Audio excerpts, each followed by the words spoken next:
Lettre pour le Vyasapuja de Srila Prabhupada de Indra Das, écrit en 2010.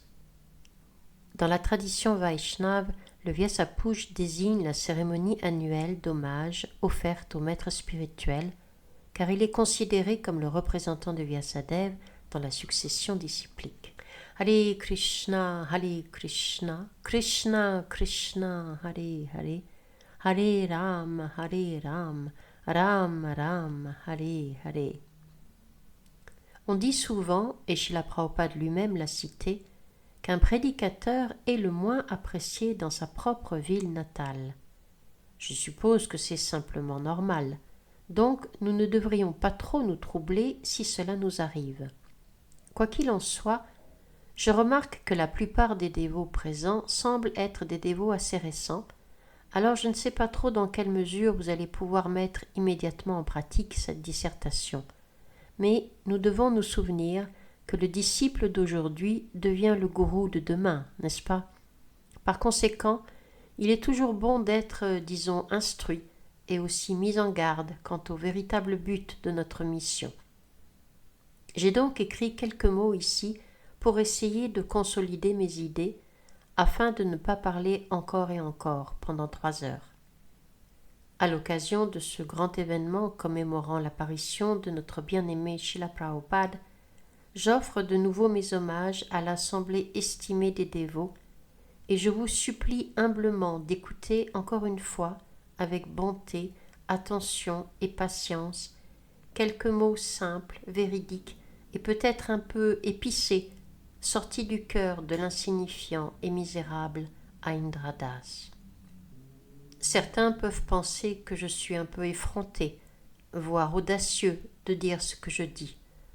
Quoi qu'il en soit, je prie pour que votre esprit large reconnaisse la pertinence de cette brève dissertation, ainsi que mon intention de stimuler une réflexion plus profonde au sujet de la mission de sa divine grâce et de la viabilité progressive de notre engagement dans cette mission. Livrés à eux-mêmes, les apprentis maladroits du Raganuga Bhakti, dévotion spontanée suivant les habitants de Vraja, trébucheront inévitablement de manière désastreuse, tels des intrus non autorisés sur le chemin du rasa, saveur spirituelle. Leur loba, désir ardent, et leur bhava, émotion spirituelle, ne se cristalliseront jamais. Cependant, lorsque par la miséricorde du Seigneur, le véritable loba, désir ardent d'atteindre l'un des bhavas de Vraj, humeur des habitants de Vrindavan, apparaît dans le cœur d'un jiva, celui-ci devient peu à peu illuminé de diverses manières. Uddhava dit dans le Srimad Bhagavatam, 11e chant, 29e chapitre, verset 6, Krishna se révèle lui-même à travers l'acharya, maître spirituel, ou par l'intermédiaire du Chaitya Guru, l'âme suprême dans le cœur. Ainsi, certains dévots acquièrent la connaissance des humeurs de Krishna et de ses associés de Vraja de la bouche d'un Rasika Vaishnav Guru, maître spirituel expert en goût spirituel. D'autres de la bouche d'un dévot érudit engagé dans le Raganuga Bhakti, dévotion spontanée. Et d'autres encore, dont le cœur a été purifié par la pratique du service de dévotion, reçoivent cette connaissance directement révélée du fond de leur propre cœur. À partir du stade fondamental de l'anartha nivriti, purification des souillures indésirables, du moins lorsque nous atteignons cette étape, tout cela commence à prendre davantage de sens dans nos vies. Mais cela a déjà une pertinence dès maintenant, car cela est destiné à vous stimuler, à vous pousser à faire le nécessaire travail d'anartha nivriti, élimination des impuretés, afin d'arriver à la plateforme où ces vérités commencent à se révéler dans toute leur clarté. À partir du stade fondamental de l'anartha nivriti, élimination des souillures indésirables, lorsque le Guru et Krishna seront satisfaits par l'intensité de notre anxiété, de notre désespoir, de notre ardeur avide et de notre nishta, ferme détermination Pour atteindre notre humeur éternelle et naturelle d'extase amoureuse, la bhava siddhi, perfection de l'émotion spirituelle, il y aura assurément un approfondissement progressif de l'illumination par révélations successives, venues à la fois de l'intérieur et de l'extérieur. Alors, la réalisation pratique de notre prayojana, but ultime, à savoir notre relation amoureuse requise en tant qu'assistant de Shri Guru dans ses services éternels à Radha et Krishna, deviendra certaine et solide par leur grâce. Ce n'est qu'à ce stade-là que la pleine puissance pour agir comme un instrument de la compassion de Krishna, à la fois intérieurement comme un Vrajagopa ou une Gopi servant dans ses Nitya Lila, jeux éternels, et extérieurement comme prédicateur évoluant dans cette dimension psychophysique, devient possible, et non autrement. À travers l'éternité, ce monde matériel apparaîtra et disparaîtra inlassablement. Ce n'est pas ce point insignifiant sur la ligne infinie du temps qui constitue la considération la plus importante. Pendant toute l'éternité, il y aura d'innombrables âmes conditionnées déchues, Bhadajiva, qui auront besoin d'être délivrées vers la perfection suprême grâce à l'influence des efforts de prédication hautement qualifiés, pleinement réalisés et spirituellement investis de certains serviteurs parfaitement conscients. De plus, une vérité très profonde est que Krishna, étant un connaisseur spirituel d'une subtilité exquise, demande très souvent à un jiva émancipé qui, dans son corps spirituel de Satchitananda, éternité, connaissance et félicité, a rejoint ses divertissements intimes dans la demeure de Goloka, de revenir sous la forme d'Acharya Svarup, forme de maître spirituel, dans ce cosmos matériel en tant que Nitya Muktavatar, émanation éternellement libérée. Un tel Mukta Jiva, âme libérée, peut alors agir comme le plus grand émissaire de la compassion du Seigneur envers les Bhadajiva, âmes conditionnées, prisonniers du réseau d'illusions de Mahamaya.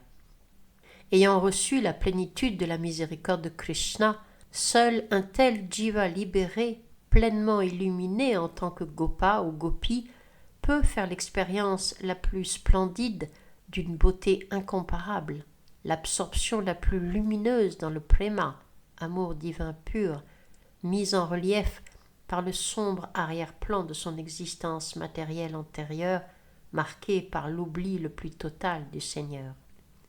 Les Nitya Siddha Jiva, âme éternellement parfaite, ainsi que les expansions divines de la Svarup Shakti Tattva, énergie interne de Krishna, et même Shri Krishna lui-même, étant toujours situé au-delà de la matière et éternellement libre de l'influence des trois modes de la nature matérielle, ne peuvent jamais connaître une telle expérience contrastée et intensifiée de l'étendue de la compassion du Seigneur. Seul le jiva libéré, parvenu au sommet de la transcendance individuellement accessible, peut le plus parfaitement compatir à la condition des âmes prisonnières. Et seul un tel dévot entièrement affranchi, ayant parfaitement achevé le chemin progressif du Vraja Bhakti Bhajan, adoration dévotionnelle des habitants de Vraja, peut éveiller chez Krishna une appréciation accrue de sa propre qualité dorée de bienveillance, une appréciation qui autrement ne serait pas possible dans le monde spirituel. C'est uniquement le jiva émancipé donc qui réalise véritablement quelle félicité attend l'âme conditionnée lorsqu'elle atteint la perfection suprême.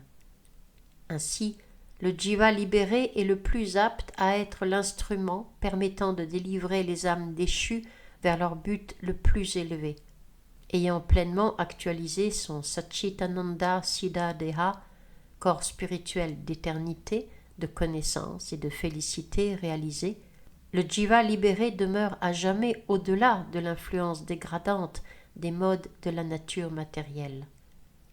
Il peut donc rester perpétuellement dans le monde matériel si nécessaire, pour assister à la mission de prédication du Seigneur, descendant apparemment au statut dévotionnel de second ordre, Madhyamadikari, dévot intermédiaire, sans courir le risque de retomber sur la plateforme matérielle. Chaque disciple souhaite que Guruji soit un tel Parama Maha Bhagavat Avatar, manifestation descendue du plus grand des dévots, venu du monde spirituel pour délivrer le disciple jusqu'au pied de lotus de Krishna. Nous aurons le reste de l'éternité pour recueillir des milliers et des millions de disciples si tel est le désir de Krishna. Mais il ne s'agit pas de paniquer et comme des enfants de jouer les sauveteurs de fortune, sautant dans l'océan de l'existence matérielle pour sauver les âmes en train de se noyer, afin de finir submergés par la vague déferlante de Maya et héroïquement de nous noyer nous-mêmes dans le processus. Ce qui est bien, c'est que dans toute notre infantilité spirituelle, nous comptons intelligemment sur la force des explications pleinement réalisées de notre gourou pour l'assister dans sa mission de prédication, notamment à travers le solide médium de la distribution transcendantale de livres. Cela est sans aucun doute un immense mérite. Cependant, à la fin, il serait certainement absurde de s'attendre à ce que les livres soient pleinement conscients de Krishna à notre place, n'est-ce pas? La distribution transcendantale de livres sert assurément à inculquer puissamment des standards spirituels idéaux à l'humanité. C'est la miséricorde de l'Acharya Parampara, succession disciplique des maîtres spirituels, nous donner une activité significative en chemin. Néanmoins, nous ne devons pas idiotement ignorer l'implication évidente. C'est nous qui devons personnellement apprendre et réaliser peu à peu l'éventail complet de l'expérience dévotionnelle pure et progressive. Cela doit nécessairement être accompli par l'application pratique des méthodes internes appropriées, autorisées et reconnues, illustrées notamment dans les écrits de Raghunath Das Goswami et de Vishwanath Chakravarti Thakur. Le fait est que pratiquement chacun de nous, à un certain moment, s'est retrouvé du côté de ceux qui reçoivent l'effort de distribution de livres. Puis-je voir combien de mains se lèvent parmi les dévots qui ont reçu un livre et que c'est cela qui les a poussés à rejoindre le mouvement pour la conscience de Krishna? Quelqu'un a-t-il déjà reçu un livre? Voici donc la question. La distribution de livres, nous en avons été les bénéficiaires. Pratiquement chacun de nous l'a été à un moment donné.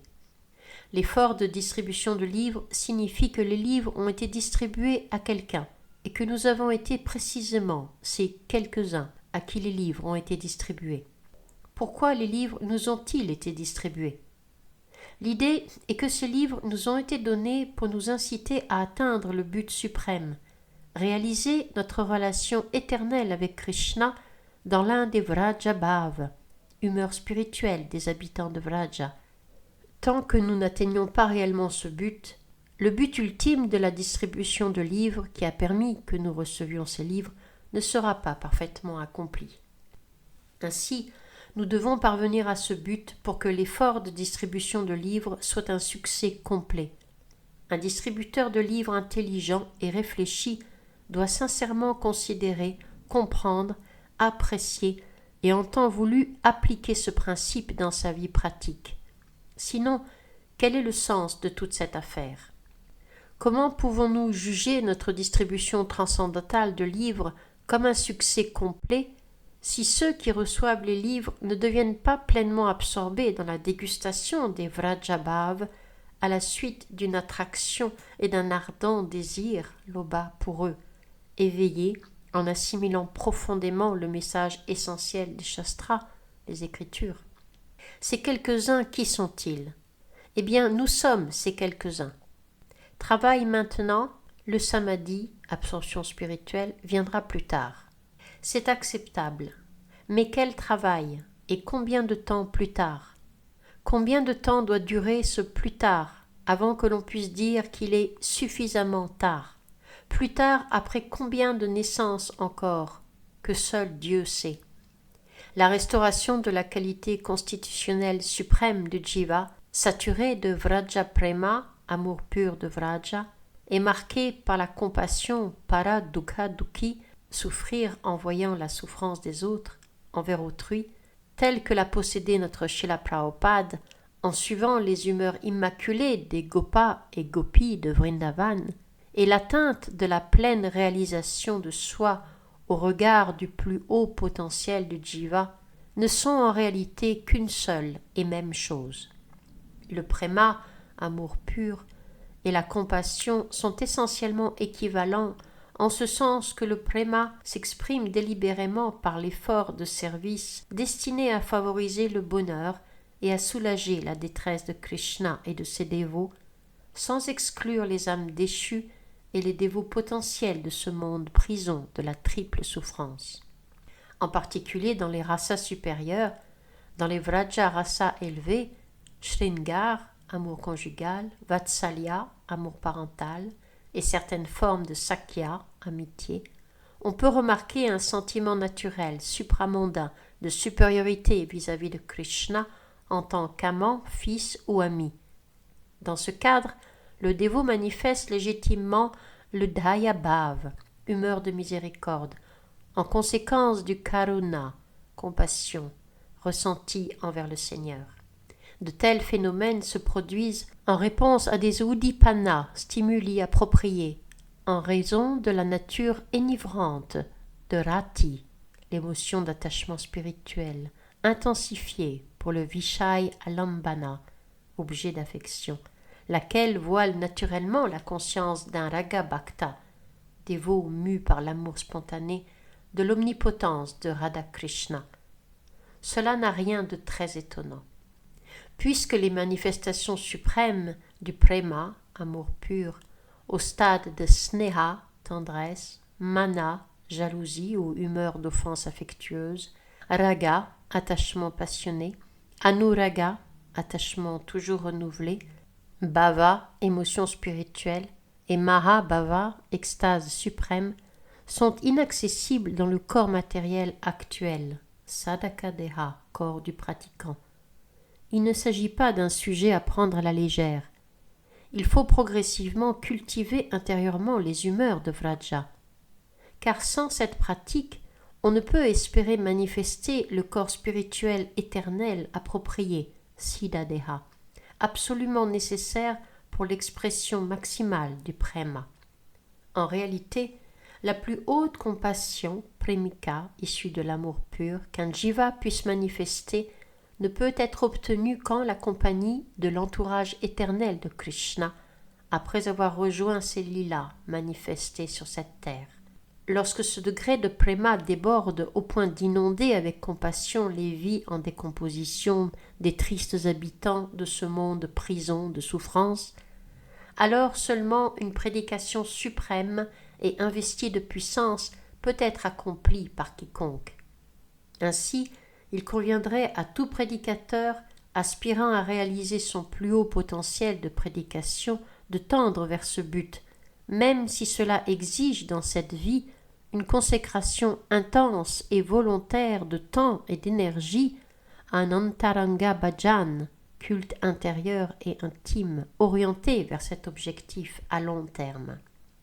Partout où l'on rencontre un exemple réalisé de la pleine sagesse dévotionnelle pure et sans alliage, indépendamment du rang institutionnel ou du statut social de cette personne, on y découvre un représentant parfaitement authentique du mouvement de Sankirtan, chant collectif des saints noms de Sri Chaitanya. Les personnes perspicaces, en quête de vérité et aspirant à une substance spirituelle authentique, ne sont pas impressionnées par le moindre niveau de prêche flamboyant, renforcé par des upadhis institutionnels, désignations superficielles. On peut objecter « Eh bien, nous représentons tous le mouvement, chacun à différents niveaux, en train de se construire. » Or, un mouvement en train de se construire signifie déplacer progressivement les bhaktas maladroits de l'état d'inaccomplissement vers l'accomplissement, de l'imperfection vers la perfection, de l'impureté vers la pureté.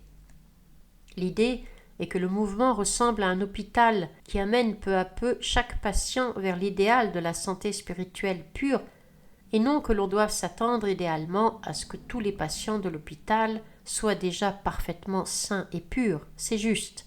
Nous ne devrions pas jeter injustement l'opprobre sur les patients sincères, sadaka pratiquants, même si avec toute leur faiblesse, ils n'ont pas encore été complètement désinfectés. Le point important toutefois est que les médecins doivent, eux, être sains et purs. Les acharyas, maîtres spirituels du mouvement, venant dans la lignée de l'acharya parampara, succession disciplique des maîtres, doivent être purs et pleinement réalisés. Il ne s'agit pas qu'il n'y ait pas de génération successive d'acharyas. Tous les disciples reçoivent l'instruction de s'élever jusqu'au niveau purifié et libéré de l'acharya. Celui qui pratique sans offense le Shuddhanam Bhajan, culte du saint non pur, ou qui goûte la félicité du Sankirtan, Sankirtananandi, manifestant concrètement les qualités d'un véritable acharya, c'est-à-dire qui détermine clairement, suit et depuis une position réalisée propage les conclusions scripturaires conformément aux décisions des acharyas précédents, doit être considéré comme un maillon véritablement viable dans la succession disciplique de la Sampradaya, lignée spirituelle. On ne peut en réalité se contenter d'un pis-aller corrompu, d'un tuteur aveugle fabriqué de toutes pièces pour occuper le rôle de représentant. La succession disciplique signifie acharya après acharya, et non acharya suivi de myriades d'imbéciles, trop spirituellement lâches pour saisir la méthode ésotérique reconnue de la réalisation dévotionnelle pure et préférant parader sous prétexte de para-upakar, bienveillance envers autrui, en prêchant quelques philosophies dégénérées, effilochées et pseudo-spirituelles, jaillies de leur faillite intérieure et de leur confusion institutionnelle. Tout comme une série de lentilles de cristal parfaitement claires dans un télescope permet de voir une image lointaine, de même l'héritage transcendantal d'un sampradaya est rendu accessible à notre compréhension à travers un médium transparent, une chaîne de représentants purs et spirituellement puissants de l'acharya parampara. Des lentilles poussiéreuses, troubles, déformées ou impuissantes ne suffisent pas. Une chaîne de lentilles est aussi claire et fiable que la plus défectueuse d'entre elles. Être un médium transparent signifie permettre aux autres de percevoir clairement l'éclat descendant du Bhagavad Siddhanta, conclusion du Bhagavatam, en exemplifiant de manière pure l'application parfaite des principes du Bhagavad Dharma, science du service dévotionnel pur, selon les considérations du Sambandha Abhideya Prayojana Vichar, relation, pratique, but ultime, fondée à la fois sur les Écritures et sur la réalisation personnelle. Dans la lignée Gaudiya, Acharya signifie réellement quelqu'un qui est pleinement conscient de Krishna, qui enseigne purement la voie du comportement dévotionnel sans alliage, extérieur comme intérieur, en assimilant personnellement et en démontrant dans sa pratique les idéaux d'amour dévotionnel pur et inconditionnel des Vrajabasi, habitants de Vraj. Qu'il s'agisse d'un Nityasiddha avatar, âme éternellement parfaite descendue dans ce monde, apparaissant en tant qu'acharya, ou d'un sadhanasiddha, dévot ayant atteint la perfection par la pratique, renaissant par la volonté du Seigneur pour agir comme acharya au service de la sampradaya, ou encore d'un ou de plusieurs individus de la vie présente atteignant la qualification spirituelle nécessaire pour illustrer les principes du Vraja Prema Dharma, loi de l'amour pur de Vraja, pour le bénéfice des autres, le rôle d'acharya au sein de la sampradaya n'est en aucun cas une question de tampon institutionnel. Il n'y a pas de place pour le tampon institutionnel. Le tamponnage des gourous est en fait totalement contraire au principe de la sampradaya. Cela n'indique ni pureté ni conscience élevée de Krishna. Ce qui doit véritablement être présent, c'est la pureté. Et là où la pureté est accompagnée d'une expression dévotionnelle authentique, fondée sur le Siddhanta, connaissance réalisée des conclusions scripturaires, et sur le Ragamayi Bhakti, dévotion animée par l'attachement spontané, alors qu'il y ait tampon institutionnel ou non, nous pouvons espérer y voir couler le véritable courant de la Sampradaya. Aucune législation institutionnelle n'a jamais, dans le passé, garanti que les disciples en herbe ne recevraient rien d'autre qu'un Sadguru, véritable maître spirituel. Une telle législation n'offre pas davantage aujourd'hui la moindre assurance raisonnable à cet effet, et elle ne pourra jamais non plus promettre de manière réaliste un accès infaillible à un Sadguru dans l'avenir. Le témoignage flagrant de cette affirmation réside dans le bilan institutionnel post-fondateur Acharya, bien loin d'être irréprochable. Que dire de plus? On obtient le Sadguru par la grâce de Dieu.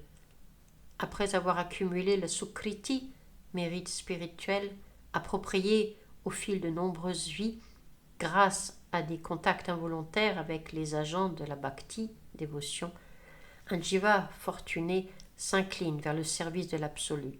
Lorsque Krishna, assis en tant que Paramatma, l'âme suprême dans le cœur, dirigeant depuis des temps immémoriaux l'errance de chaque être vivant, juge qu'un jiva est l'objet de sa miséricorde, alors seulement par son arrangement, il est possible d'obtenir les pieds du Sadguru, pas autrement. Par la miséricorde de Krishna, on obtient le Guru, et par la miséricorde d'un véritable Guru Vaishnav élevé, on obtient Krishna. Le tamponnage institutionnel du Guru, ainsi que l'endoctrinement récurrent de candidats dévotionnels naïfs dans des relations institutionnellement approuvées avec des figures de gourous surfaits, localement adulés et estampillés ecclésiastiquement, ne fait que se vanter d'une tentative absurde, exagérément surestimée, de manipuler, gouverner ou interférer de manière managériale avec la volonté totalement indépendante de l'absolu. En réalité, cependant, la volonté de Dieu échappe totalement à l'emprise des édits administratifs prétendument infaillibles de toute théocratie. Ceux que Dieu destine à obtenir les pieds du Sadguru y parviendront assurément grâce au système transcendantal impénétrable de la Providence, même sans l'aide de dispositifs religieux législatifs matériellement conçus. Et malgré toute la législation préventive bien intentionnée, ceux qui ne sont pas destinés à obtenir le Sadguru dans cette vie, bien qu'associés à telle ou telle organisation de prédication, se verront frustrés encore et encore, même après de vaines tentatives répétées.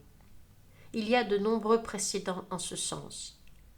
L'exemple éclatant des dévots authentiquement investis de la Krishna Shakti, puissance spirituelle de Krishna, pour représenter sans dévier les enseignements des acharyas prédécesseurs, suffit à lui seul à satisfaire toutes les exigences institutionnelles. Les aspirants adhérents d'une sampradaya, lignée spirituelle, doivent seulement être instruits sur le plan du Siddhanta, les conclusions scripturaires, et avertis des critères scripturaires standards pour discerner l'authenticité d'un gourou. Voilà la mesure légitime de l'autorité institutionnelle. Les déviants et les imposteurs seront automatiquement évités et tomberont d'eux-mêmes dans la disgrâce. Aucune forme de gouvernance ecclésiale artificiellement imposée concernant la nomination de gourou sous quelque prétexte maladroit que ce soit ne peut altérer d'un cheveu le progrès divinement sanctionné du voyage d'un jiva à travers l'éternité du temps. Plaider le contraire sous prétexte de garantie administrative et de contrôle de qualité revient à se vanter de manière indécente de son manque de foi dans la volonté inéluctable du suprême et dans les véritables instructions des acharyas, maîtres spirituels, concernant les principes de la succession disciplique. Il est vrai que la plus haute réalisation consiste à tout risquer, à sortir de sa voie pour sauver le monde. C'est assurément notre mission.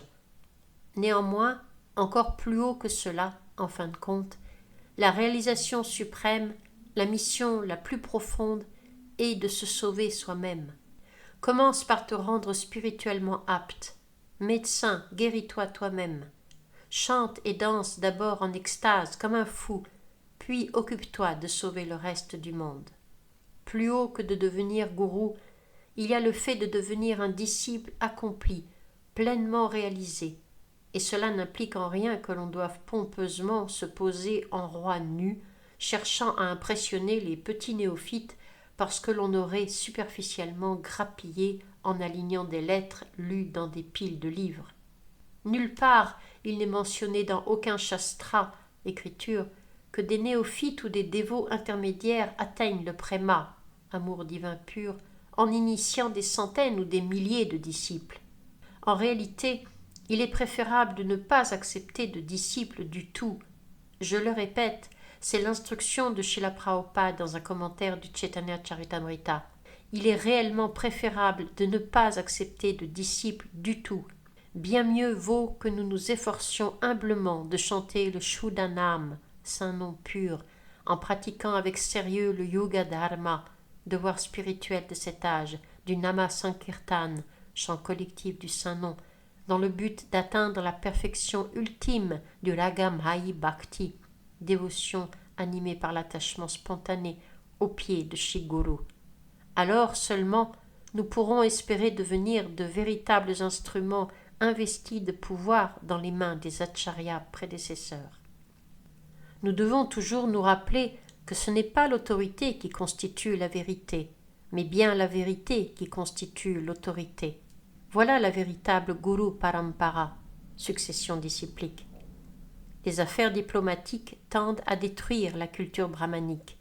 Ceux qui préfèrent plier, édulcorer, compromettre ou obscurcir la vérité afin de satisfaire divers programmes de gestion matériellement conçus, soi-disant au nom de la propagation du mouvement pour la conscience de Krishna, ne sont pas de véritables brahmanas et encore moins des Vaishnav Paramahamsa, dévots de la plus haute pureté. Il nous serait utile de nous souvenir que notre bien-aimé Guru Maharaj, Srila A.C. Bhaktivedanta Swami Prabhupada, après avoir passé 9 années préparatoires à Vrindavan, partit ensuite pour faire bénéficier les habitants du monde occidental en tant que maître spirituel pleinement réalisé, et non en tant que pseudo-prédicateur cybernétique « fake it till you make it », fait semblant jusqu'à ce que ça marche, relativement insignifiant, néophyte en difficulté, superficiellement poli, mais sans réelle cognition, par révélation divine des détails de son plus haut potentiel de Vrajasvarup, forme spirituelle éternelle à Vraja. En cette sainte occasion du festival de Vyasapuj de Srila Prabhupada, je demande humblement à chacun de ceux qui se réclament de ses disciples, s'il vous plaît, ne vous laissez pas distraire par des poursuites superflues. Nos vies humaines sont très très courtes. De plus, le courant des affaires mondiales est extrêmement précaire. L'urgence est capitale. Si nous voulons réellement devenir des représentants investis de sa divine grâce, alors je vous en prie, faisons bouillir le lait, qu'il devienne épais et sucré, en concentrant sérieusement nos efforts, en focalisant notre attention autant que possible sur l'essence de ce que Srila Prabhupada est en définitive. Quelle que soit notre compréhension de Srila Prabhupada selon notre maturité individuelle, notre degré de pureté, notre capacité, notre angle de vision, nous devons savoir sans l'ombre d'un doute que Srila Prabhupada est un Vrajabasi, habitant de Vraj, de la plus haute élévation, très, très, très cher à Srimati Radharani. Et par sa miséricorde, nous pouvons aussi devenir chers à elle si nous comprenons profondément sa mission, si nous prenons sincèrement refuge dans le Yoga Dharma, devoir spirituel de cet âge, du Nama Sankirtan, le chant collectif du Saint-Nom, et si nous faisons de notre mieux pour marcher dans ses pas, sans artifice matériel ni construction mentale. Si mes mots ont d'une façon ou d'une autre heurté qui que ce soit, je vous en prie, pardonnez-les, pardonnez mes mots, ils ne font que remplir leur devoir, représenter mes sentiments et réalisations intérieures selon la perception de la réalité qui m'a été accordée par le Seigneur de mon cœur. La pureté est la force. Merci de tolérer mon existence insignifiante. Harer nameva kevalam. Il n'y a que le Saint-Nom du Seigneur. Om Tat Sat. Shila Prabhupada Ki Jai.